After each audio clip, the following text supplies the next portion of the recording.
Easy work పసుపు ఆవించడం. ఇలా ఉడికించుకుంటే ఈజీగా మనం పసుపు తీసుకోవచ్చు. అయిపోయింది.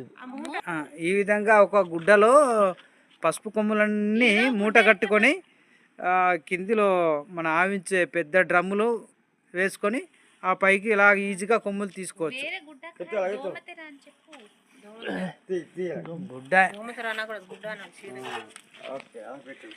ఈజీగా మన కొమ్ముల్ని తీసుకోవచ్చు. గుడ్డ పెట్టినట్టు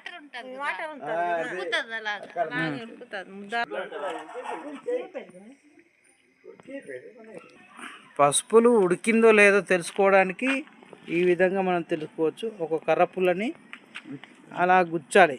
అలా గుచ్చితే దాన్ని ఈజీగా దూరుతుంది. అది మనం మెత్తగా దిగితే అది ఉడికినట్టు, బాగా ఉడికినట్టు అన్నమాట.